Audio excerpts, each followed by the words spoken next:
गोली दर्पण में फोकस दूरी और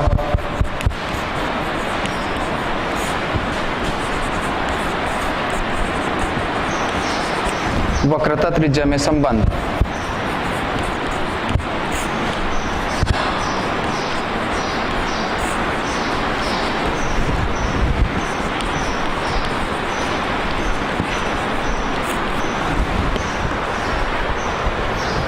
कल हम इसी टॉपिक के बारे में अध्ययन कर रहे थे, गोली दर्पण में फोकस दूरी और वक्रता त्रिज्या में क्या संबंध होती है।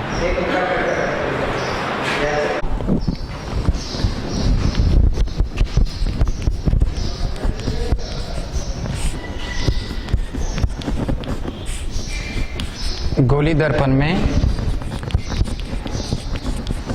फोकस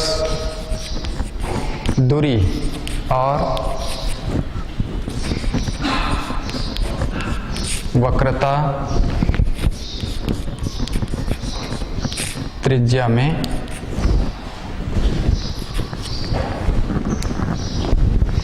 संबंध। कल हम इसी टॉपिक के बारे में अध्ययन कर रहे थे कि गोली दर्पण में उसकी फोकस दूरी और वक्रता त्रिज्या में क्या संबंध स्थापित होती है। तो इसमें संबंध स्थापित करने के लिए अवतल दर्पण और उत्तल दर्पण दोनों का उपयोग कर सकते हैं। ठीक है, इसमें हम कल अवतल दर्पण में फोकस दूरी और वक्रता त्रिज्या में संबंध स्थापित कर चुके थे, जिसके लिए हमारा संबंध निकला था कि फोकस दूरी F बराबर R/2, मतलब फोकस दूरी उसकी वक्रता त्रिज्या के क्या होती है, आधी होती है। ठीक है, आज हम उत्तल दर्पण के संबंध में यहाँ पर अध्ययन करेंगे। तो हमारा आज का टॉपिक है उत्तल दर्पण के लिए। दूसरा, उत्तल दर्पण के लिए F और R में संबंध।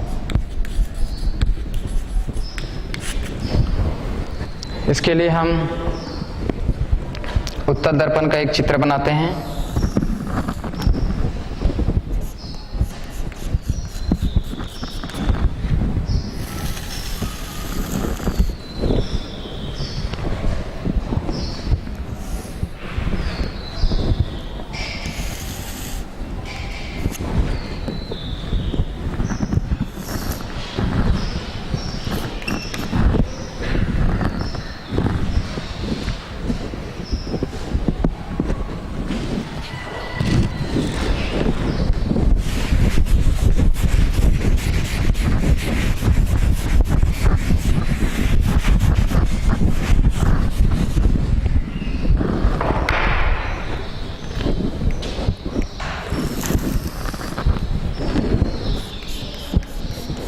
ये हमारा अवतल दर्पण, उत्तल दर्पण है। ये इसके मुख्य अक्ष, जब प्रकाश किरणें मुख्य अक्ष के समांतर आपतित होती है तो ऐसा प्रतीत होता है उत्तल दर्पण में कि उसकी फोकस से होकर के निकल रही है। ये हो गया F या फोकस। इसको हम इधर पीछे की ओर बढ़ा देते हैं। इस पर एक अभिलंब डालते हैं केंद्र से।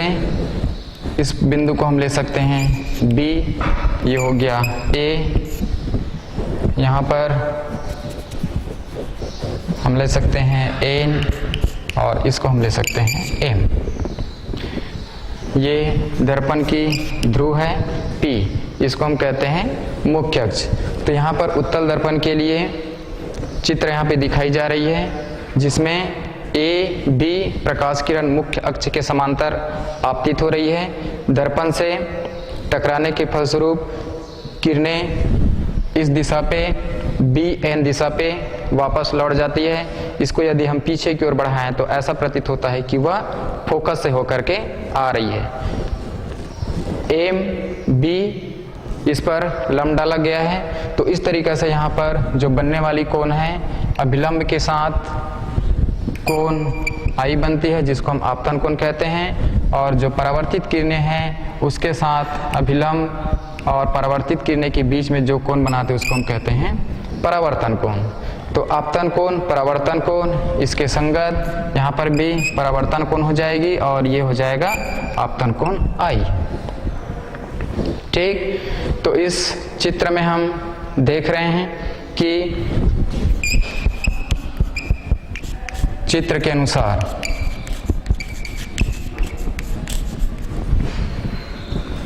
कोण ABM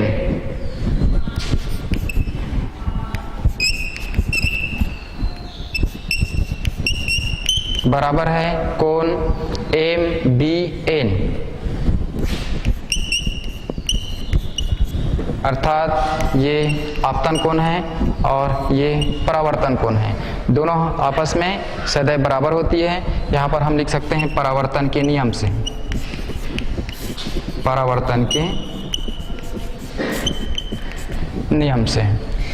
चित्र में देखते हैं कि यहाँ पर MBN कोण MBN बराबर है कोण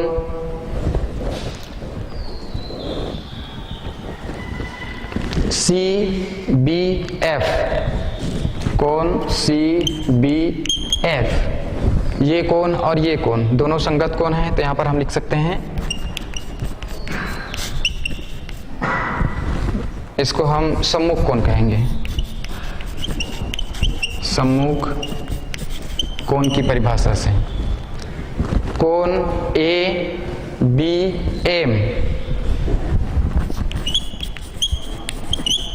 बराबर है कोण BCF।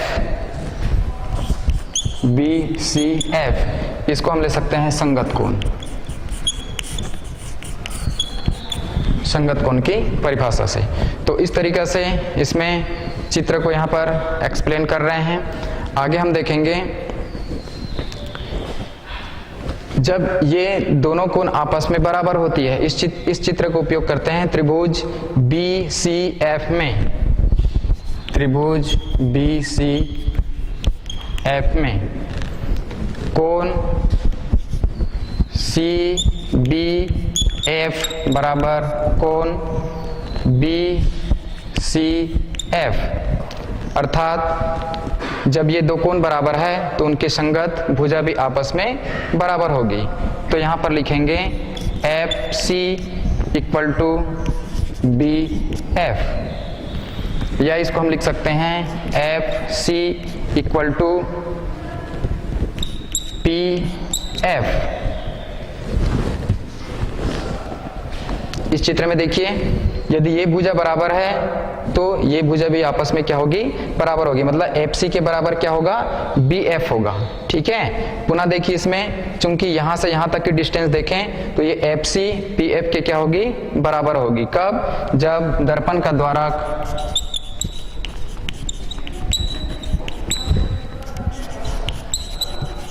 छोटा हो।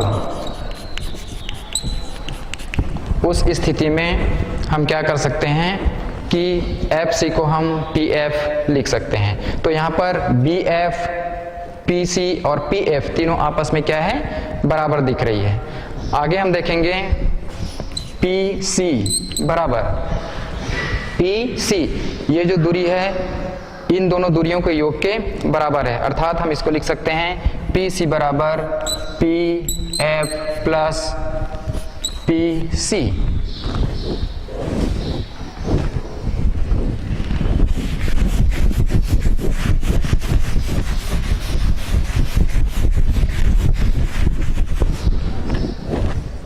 या इसको हम लिख सकते हैं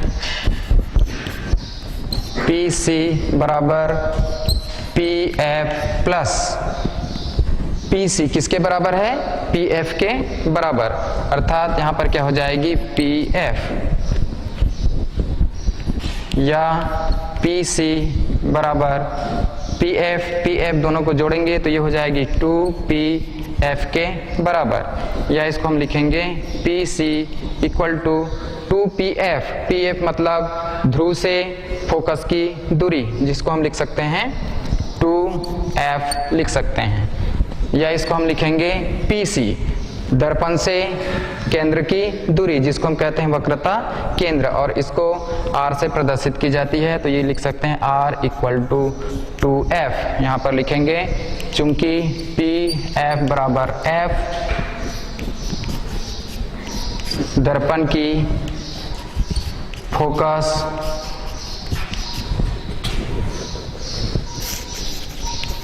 दूरी और PC बराबर R, यह है दर्पण की वक्रता त्रिज्या।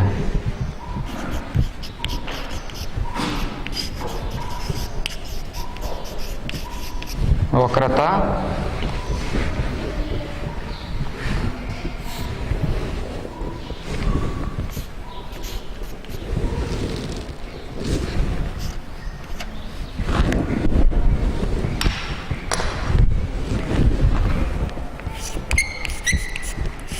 त्रिज्या। तो यहाँ पे R बराबर 2f निकला, या इसको हम लिखेंगे f equal to r by 2, f equal to r by 2। तो इस तरीके से जो हमको सूत्र निकालना था, वो सूत्र की स्थापना इस चित्र के माध्यम से व्यक्त कर सकते हैं, जो उत्तल दर्पण के लिए लागू होती है। तो ये जो सूत्र निकला f equal to r by 2, ये दर्पण की फोकस दूरी और उसकी वक्रता त्रिज्या में संबंध स्थापित करती है, अर्थात फोकस दूरी उसकी वक्रता त्रिज्या के क्या होती है, आधी होती है। इसके आगे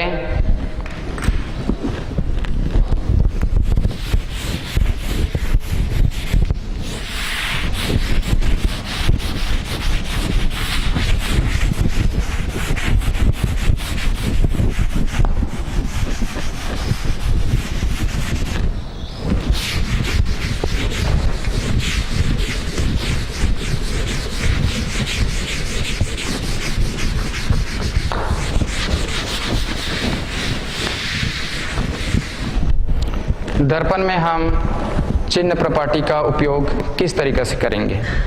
आगे का टॉपिक है दर्पण में दूरी के अनुसार चिन्ह प्रपाटी।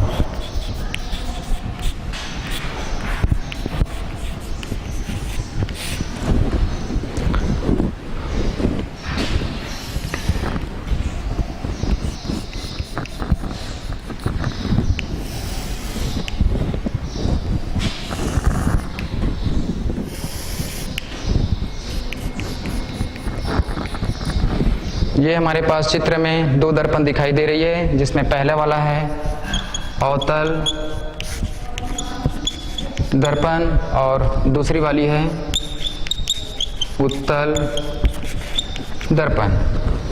दर्पण की ध्रुव, ये उसकी फोकस दूरी, और ये है वक्रता केंद्र। यहाँ पर भी दर्पण की फोकस दूरी और ये वक्रता केंद्र। दर्पण में हम चिन्ह प्रपाटी का उपयोग किस तरीके से करेंगे। तो दर्पण में चिन्ह प्रपाटी का उपयोग करने के लिए जब दर्पण के सम्मुख किसी वस्तु को रखी जाती है तो उसका प्रतिबिंब प्राप्त होगी। तो चिन्ह प्रपाटी का उपयोग करने के लिए कुछ नियम होती है, उस नियम को समझना है। सबसे पहले हम देखते हैं कि जो प्रकाश किरणें होती है वो मुख्य अक्ष के समांतर चलती है, अर्थात बाएं से दाएं की ओर चलेगी। प्रकाश किरणें हमेशा बाएं से दाएं की ओर चलती है। क्लियर हो गई। दूसरा इसमें नियम हम ले सकते हैं कि सभी दूरियां दर्पण के ध्रुव से मापेंगे। यदि हम वस्तु के लिए या प्रतिबिंब के लिए उसकी दूरी देखें तो हमेशा दर्पण के ध्रुव से ही मापी जाएगी। तीसरा इसमें हम ये ले सकते हैं कि आपतित किरण की दिशा से नापी गई दूरी हमेशा धनात्मक होगी। मतलब हमारा जो प्रकाश किरण है बाएं से दाएं चलती है, तो आपतित किरण की दिशा में, मतलब जिस दिशा में हमारा आप किरण जो है जा रही है उस दिशा में यदि हम दूरी नापे तो वह दूरी हमेशा क्या होगी, धनात्मक होगी। इसके विपरीत आपतित किरण के विपरीत दिशा में नापी गई दूरी हमेशा ऋणात्मक होती है। तो ये कुछ 4 बिंदु हैं जिसमें दर्पण से उसकी चिन्ह प्रपाटी का उपयोग किया जाता है। चित्र में यहाँ पे हम समझ सकते हैं कि प्रकाश किरण इधर जा रही है, ये प्रकाश किरण की दिशा है, तो ये दूरियां हमेशा क्या होगी, धनात्मक होगी। प्रकाश किरण की दिशा में मापी गई दूरी हमेशा धनात्मक होती है। लंबवत मापी गई दूरी भी हमेशा क्या होगी, धनात्मक होगी। इधर भी हम ले सकते हैं। और यदि हम प्रकाश किरण के विपरीत देखें तो इस डायरेक्शन पे होगी और ये दूरी हमेशा क्या होगी, ऋणात्मक होगी। इसके नीचे यदि हम चलें, मुख्य अक्ष के नीचे जाएं तो ये भी दूरी क्या होगी, ऋणात्मक होगी। इसी तरीके से उत्तल दर्पण में भी वही होती है। ये प्रकाश किरण की दिशा में चली गई दूरी धनात्मक, इसके विपरीत चली गई दूरी ऋणात्मक, मुख्य अक्ष के ऊपर चली गई दूरी धनात्मक और मुख्य अक्ष के नीचे चली गई दूरी ऋणात्मक होती है। तो इस दर्पण में जब कभी भी वस्तु या प्रतिबिंब की स्थिति देखी जाएगी तो दर्पण के ध्रुव से मापा जाएगा। ठीक है, जैसे हम उत्तल दर्पण की बात करें तो यदि हमको दर्पण के ध्रुव से फोकस तक की दूरी ज्ञात करनी है तो दर्पण के ध्रुव से फोकस तक की दूरी ज्ञात करेंगे तो उत्तल दर्पण के लिए हमेशा धनात्मक होगा। क्यों? क्योंकि प्रकाश किरण बाएं से दाईं ओर चल रही है और नियम में हम जानते हैं कि प्रकाश किरण की दिशा में चली गई दूरी हमेशा धनात्मक होगी। तो P से F तक की दूरी को यदि हम व्यक्त करें तो वह हमेशा धनात्मक होगी। सेम इसी तरीके से P से C तक की दूरी अर्थात ध्रुव से केंद्र तक की दूरी को देखें तो वो दूरी भी क्या होगी, धनात्मक होगी। क्लियर हो गया? तो ये उत्तल दर्पण की बात हो गई। अवतल दर्पण में हमेशा ध्रुव से मापेंगे तो सभी जो फोकस दूरी है, वक्रता केंद्र है, ये बाएं तरफ दिख रही है। तो यहाँ पर चूंकि प्रकाश किरणें बाएं से दाएं जा रही है, दूरी हम माप रहे हैं ध्रुव से, तो सभी दूरियां यहाँ पर क्या होगी, ऋणात्मक होगी। क्लियर हो गया? तो ये था दर्पण में दूरी के साथ चिन्ह प्रपाटी का उपयोग कैसे करेंगे। क्लियर हो गई? तो इसमें आगे का जो टॉपिक उसमें लेंगे तो इस चिन्ह प्रपाटी का उपयोग किया जाएगा, जो कि परीक्षा के दृष्टिकोण से भी इम्पोर्टेंट है।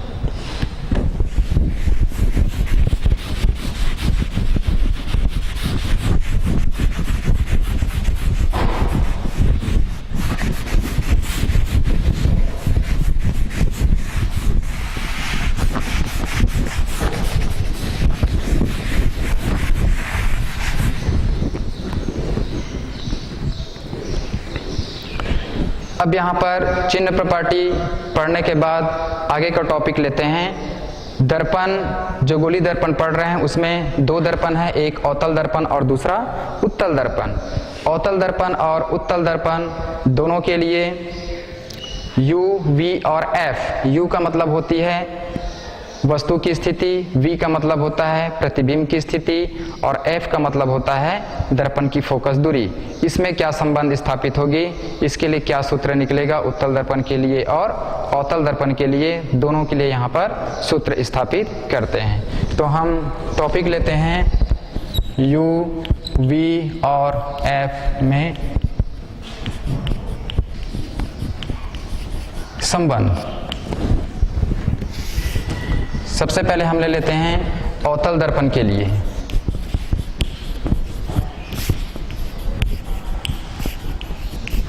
अवतल दर्पण के लिए U, V और F में संबंध। अवतल दर्पण में U, V और F में संबंध स्थापित करने के लिए एक यहाँ पर अवतल दर्पण का चित्र बनाते हैं।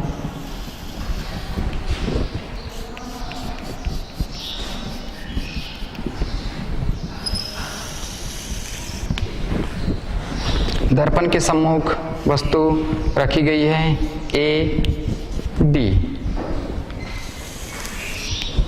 मुख्य अक्ष के समांतर चली और उसके फोकस से होकर के परावर्तित हो जाती है। तो ये जो बिंदु है इसको हम कहेंगे F। दूसरी प्रकाश किरणें वस्तु से उसकी वक्रता केंद्र से होकर के चलेगी और दर्पण से टकराने के पश्चात उसी दिशा पे वापस लौट आती है। यहाँ पर पहले वाला परावर्तित किरण और दूसरे वाले परावर्तित किरण के बीच वस्तु AB का प्रतिबिंब A डैश B डैश पर प्राप्त हो रही है, जो कि वस्तु से छोटी है, वस्तु से उल्टी है और ये वस्तु की दिशा में प्राप्त हो रही है। इस कारण इसको हम क्या कहेंगे? वास्तविक प्रतिबिंब कहेंगे। ये हो गया C। तो इस तरीके से प्रकाश किरण मुख्य अक्ष के समांतर गई, दर्पण से टकराने के बाद में उसकी फोकस से होकर के निकल गई। इस चित्र का इस्तेमाल करेंगे तो चित्र अनुसार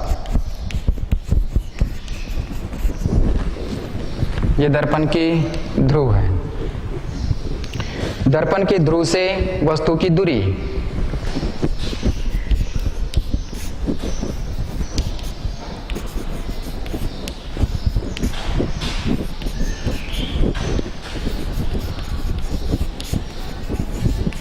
दर्पण के ध्रुव से वस्तु की दूरी PA, ये भी एक वस्तु है, ध्रुव से वस्तु की दूरी PA बराबर हम ले सकते हैं PA बराबर -U। चूंकि यहाँ पर ऋणात्मक होगी क्योंकि प्रकाश किरण बाएं से दाएं की ओर चल रही है। दर्पण के ध्रुव से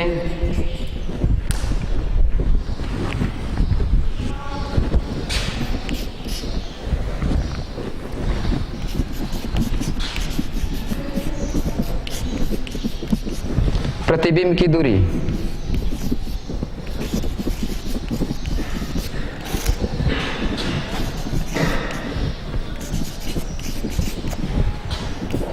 PA डैश बराबर -V। इसी प्रकार दर्पण के ध्रुव से वक्रता केंद्र की दूरी PC बराबर -R और दर्पण के ध्रुव से फोकस दूरी PF बराबर -F। ये दूरी के अनुसार चिन्ह प्रपाटी है अवतल दर्पण में। अब इस चित्र में हम देखते हैं कि ABC और इसी आधार पर बनाया गया एक और समकोण है A dash B dash C। ये दोनों त्रिभुज समकोण त्रिभुज है, इसलिए आपस में क्या होगा? बराबर होगा, समकोणिक होगा, या इसको हम समरूप कह सकते हैं। तो चित्र में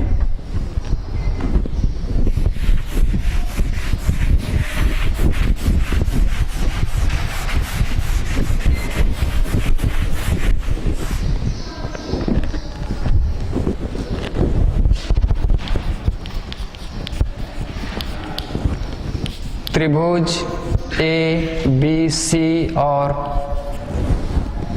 ABC और A dash B dash C,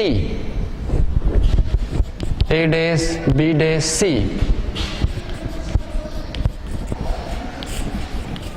समरूप है।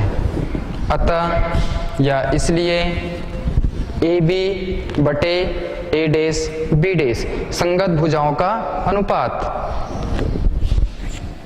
AB बटे A डैश B डैश बराबर होगा AC बटे A डैश C, AC बटे A डैश C। इसको हम ले सकते हैं समीकरण नंबर 1। इसी प्रकार यहाँ पर देखेंगे कि एक चीज और, इसमें इस बिंदु से यहाँ पर इसको हम ले सकते हैं D और ये ले सकते हैं M। तो बिंदु D से मुख्य अक्ष पर DM लंब डाली गई है। तो यहाँ पर भी ये एक समकोण त्रिभुज बन रहा है, यहाँ पर भी एक समकोण त्रिभुज दिखाई दे रही है। तो पुनः हम ले सकते हैं त्रिभुज DMF त्रिभुज DMF और त्रिभुज A'B'F, A'B'F ये भी समरूप है।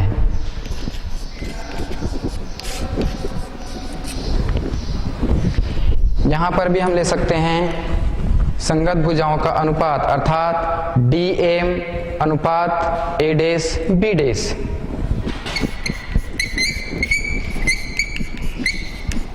बराबर MF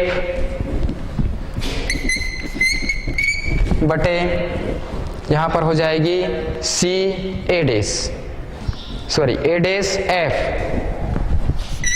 A'F, इसको हम ले सकते हैं समीकरण नंबर 2।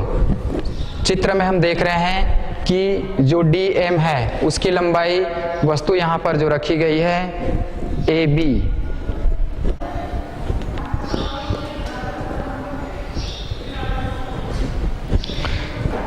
चित्र में हम देख रहे हैं कि वस्तु AB की लंबाई बिंदु D से मुख्य अक्ष पर डाली गई लंब DM के बराबर है। अतः हम इसको लिख सकते हैं चूंकि AB बराबर DM, इसको हम समीकरण 2 में रखेंगे तो ये हो जाएगी समीकरण 2 से AB बटे A'B' बराबर MF बटे A', ये हो गया समीकरण नंबर 3।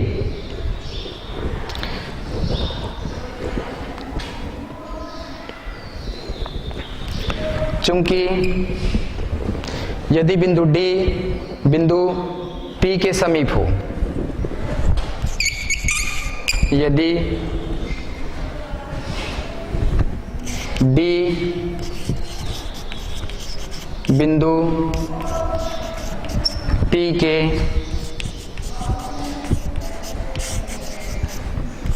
समीप हो, उस स्थिति में MF बराबर हो जाएगा PF, MF बराबर PF।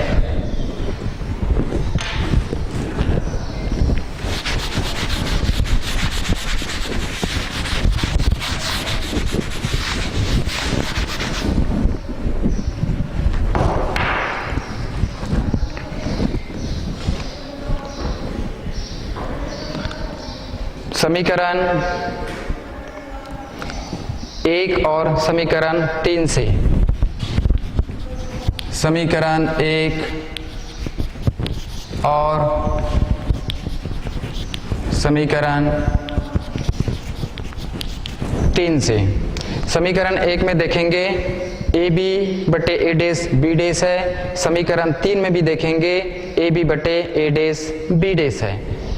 दोनों समीकरण के बाएं भाग आपस में बराबर है, इसलिए यदि हम तुलना करें तो दाएं पक्ष आपस में क्या होगा, बराबर होगा। तो इसको हम लिख सकते हैं समीकरण 1 और 3 जो दिया गया है उसको हम लिख सकते हैं AC बटे A' बराबर हो जाएगी MF बटे A', MF बटे A'। इसको ले सकते हैं समीकरण नंबर 4।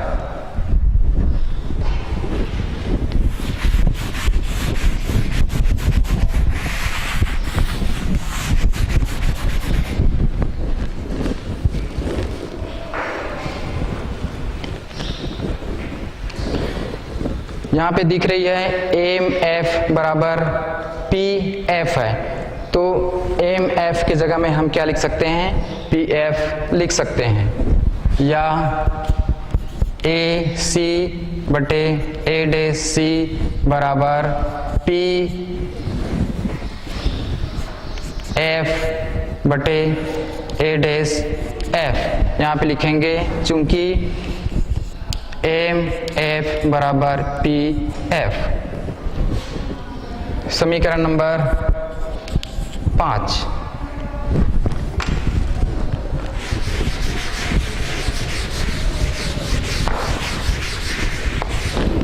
चूंकि हम जानते हैं कि सभी दूरियां दर्पण के ध्रुव से मापी जाती है, इसलिए यहाँ पर AC है, ये दिख रही है यहाँ पर AC।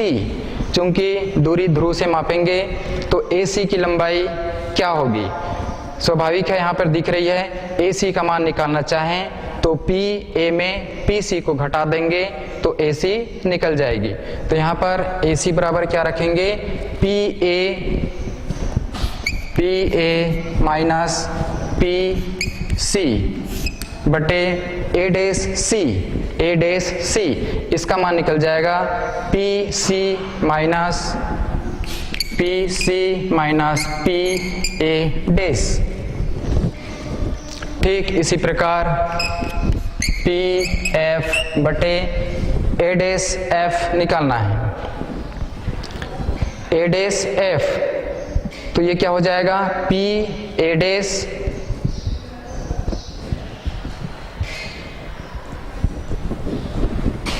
PA dash minus PF।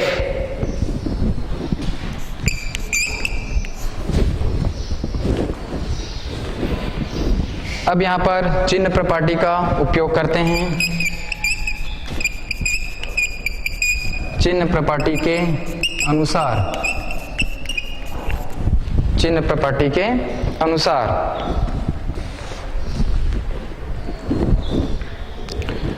PA ध्रुव से वस्तु की दूरी, तो ध्रुव से वस्तु की दूरी, इसके पहले क्या लिखा गया था, -u। PC ध्रुव से वक्रता केंद्र की दूरी क्या लिखा गया था, -r। तो यहाँ पे चूंकि पहले माइनस है इसलिए -r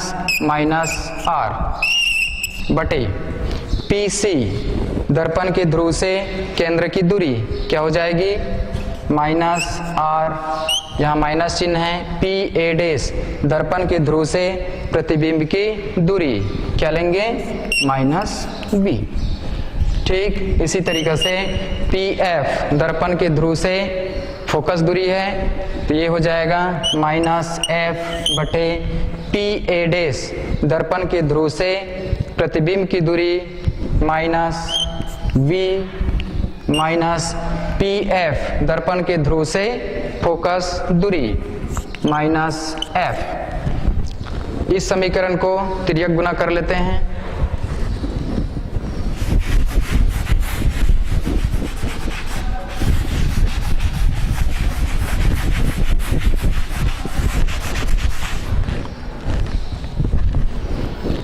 यहाँ पे हम इसको लिख सकते हैं -u, माइनस और माइनस दोनों का गुना करेंगे तो ये हो जाएगी +r बटे -r, माइनस और माइनस ये भी हो जाएगी +v बराबर -f और ये हो जाएगी बटे -v +f। यहाँ पर तिर्यक गुना कर दीजिए, तिर्यक गुना करने पर, तिर्यक गुना करेंगे तो u plus -u plus r का -v प्लस f से गुना हो जाएगी, उसी प्रकार -f का -r प्लस v से गुना हो जाएगा। तो -u से -v का गुना करें तो माइनस और माइनस का क्या गुना हो जाएगा, +uv। इसको हम लिख सकते हैं uv, ये माइनस और यहाँ पर प्लस है तो ये हो जाएगा -uf। इसी प्रकार r से गुना करें, यहाँ पर प्लस है, यहाँ पर माइनस है, तो माइनस और प्लस का गुना माइनस होती है और r और v का गुना हो जाएगा vr। ठीक, प्लस और प्लस का गुना प्लस r और f का गुना करेंगे तो इसको हम लिख सकते हैं rf। ये हो गया इन दोनों पदों का नीचे का जो दो पद है उनके साथ तिर्यक गुना। सेम इसी तरीके से यहाँ पे बराबर का चिन्ह लिखा गया है, f का -r के साथ गुना करें तो माइनस और माइनस ये भी प्लस हो जाएगी, इसको हम लिख सकते हैं rf। और यहाँ पर माइनस है ये प्लस है तो ये हो जाएगा -fv। दोनों तरफ देखिए कुछ पद यहाँ से कैंसिल हो सकती है। यहाँ पे देखिए आर एफ धनात्मक है, यहाँ पर भी आर एफ धनात्मक है, इसलिए दोनों पक्ष बराबर होने के कारण इसको कैंसिल कर देते हैं। इसमें बचा u v minus u f minus v r और ये बराबर minus F we.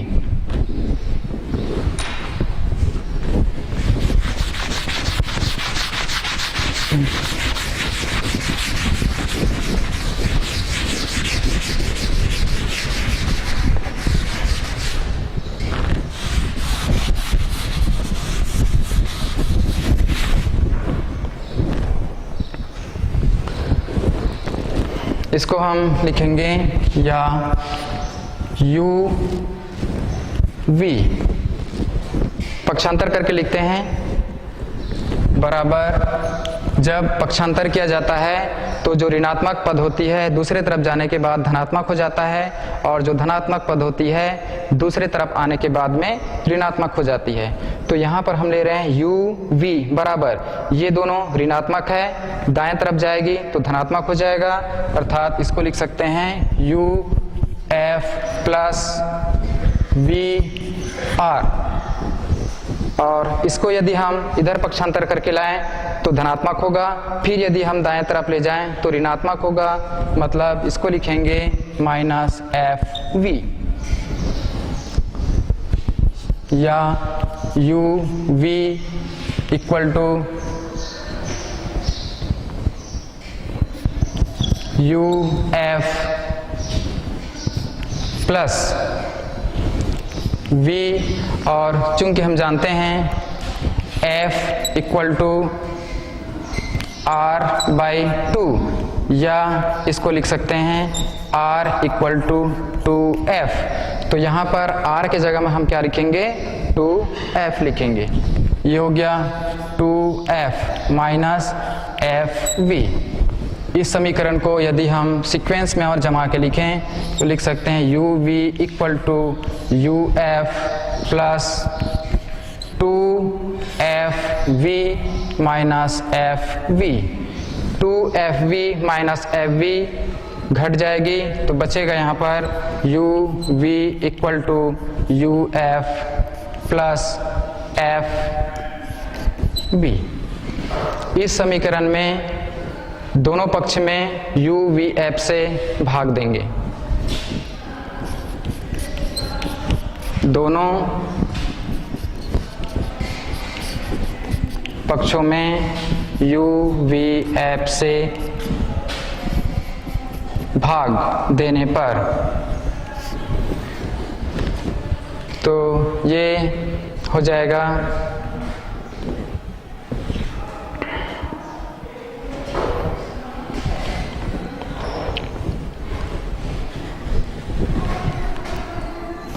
You V upon you V F बराबर, यहाँ पर हो जाएगी U F upon you V F plus F V upon you V F. अब इसमें देख लीजिए क्या क्या कैंसिल हो रही है, ऊपर में यू वी दिख रहा है, नीचे में यू वी दिख रहा है, इन दोनों को आंसर हर आपस में कैंसिल हो गया। यहाँ पे यू एफ दिख रहा है, यहाँ पर भी यू एफ दिख रही है, तो ये यू एफ से यहाँ का जो यू एफ है वो कैंसिल हो गया। एफ भी दिख रहा है, यहाँ पर भी एफ भी दिख रही है, तो इससे ये कैंसिल हो गई। क्या क्या बचा यहाँ पर 1 अपान यू, 1 अपान एफ बराबर, यहाँ पे क्या बचा 1 अपान वी प्लस यहाँ पे क्या बचा 1 अपान यू। तो ये जो सूत्र निकलती है 1 upon F equal to 1 upon V plus 1 upon U, यही है अवतल दर्पण में यू वी और एफ में संबंध। तो इस तरीके से हम सूत्र 1/a बराबर 1/v प्लस 1/u का उत्पत्ति कर सकते हैं। आगे इसमें हम देखेंगे उत्तल दर्पण के लिए यू वी और एफ में संबंध।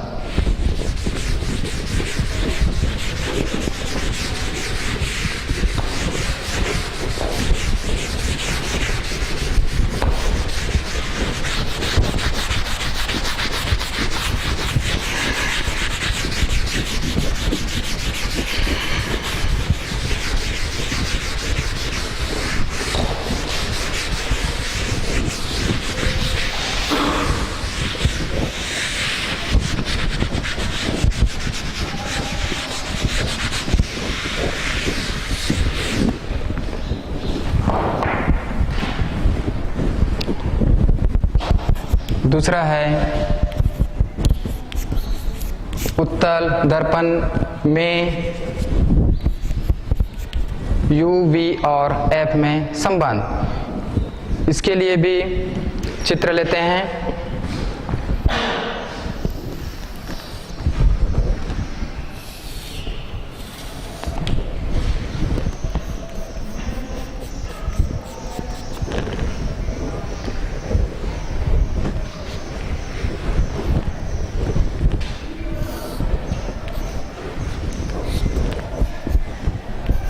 A, B एक वस्तु रखी गई है, दर्पण की ध्रुव है, मुख्य अक्ष के समांतर चलने वाली किरणें ये दर्पण की सतह से टकराने के बाद इस दिशा पे परावर्तित हो जाती है। जब इसको पीछे की ओर बढ़ाएं तो ये फोकस से होकर के गुजरती हुई प्रतीत होती है। जब एक प्रकाश किरण शीर्ष से चलकर वक्रता केंद्र पर पहुंचती है और उसी दिशा पर वापस परावर्तित हो जाती है, तो यहाँ पर वस्तु AB का जो प्रतिबिंब, दोनों परावर्तित प्रकाश किरणें एक दूसरे को जिस बिंदु पर क्रॉस करेगी वही AB का प्रतिबिंब बनेगा, अर्थात A डैश B डैश। चूंकि यह प्रतिबिंब वस्तु से छोटी है और वस्तु के दूसरी तरफ है, इसलिए आभासी होगा। तो उत्तल दर्पण में जो बना प्रतिबिंब है वो आभासी होता है। इस चित्र में यहाँ पर भी हम बिंदु इसको ले सकते हैं B से मुख्य अक्ष पर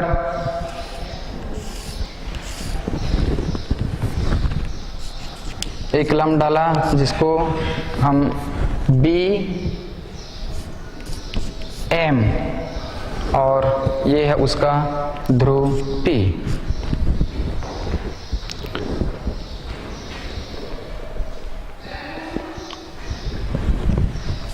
C चित्र में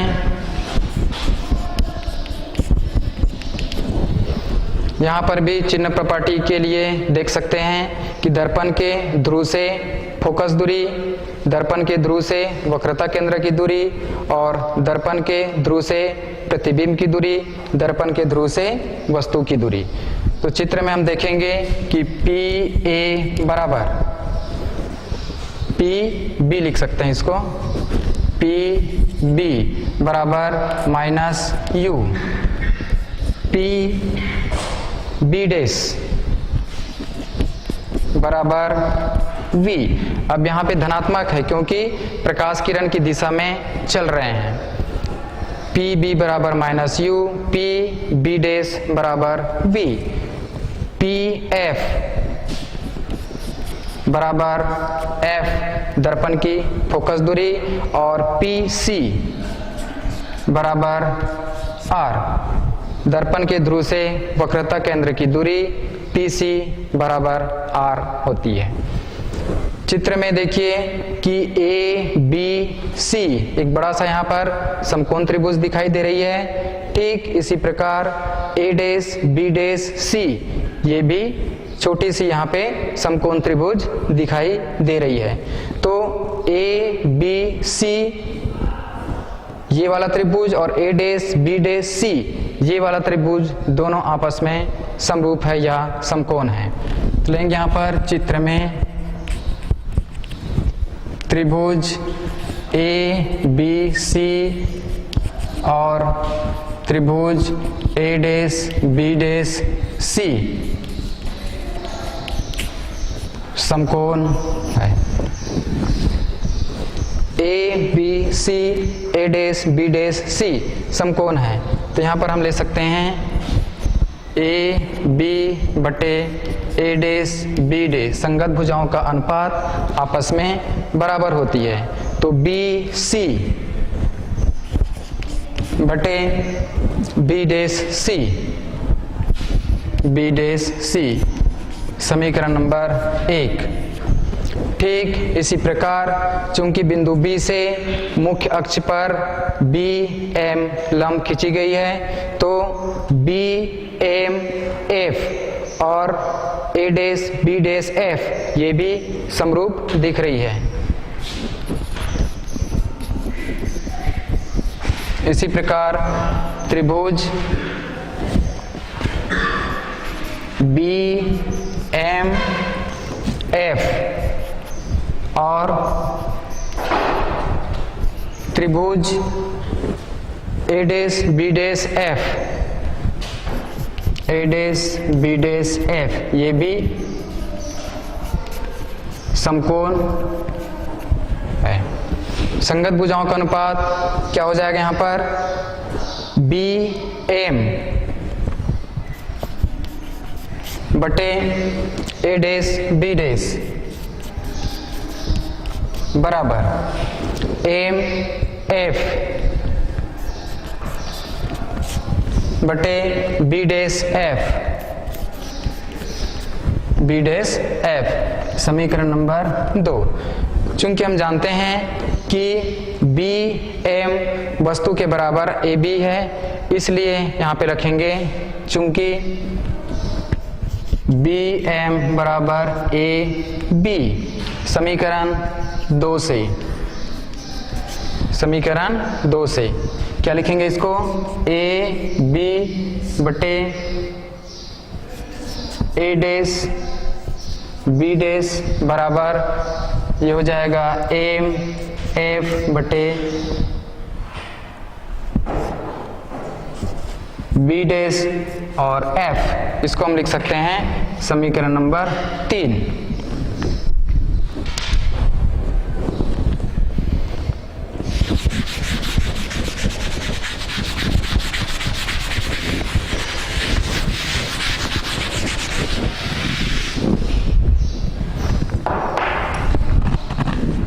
समीकरण 1 और 3 से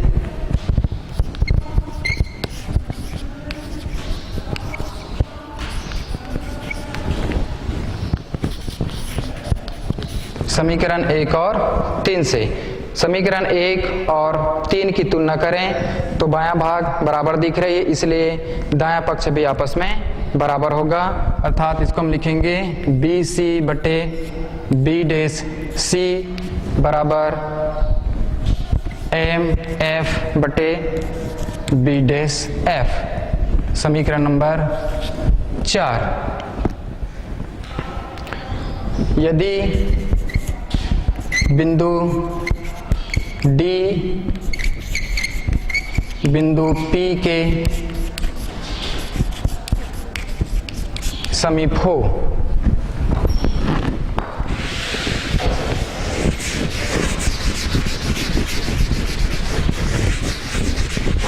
यदि बिंदु B बिंदु P के समीप हो, उस स्थिति में MF बराबर हो जाएगा PF। अतः समीकरण 4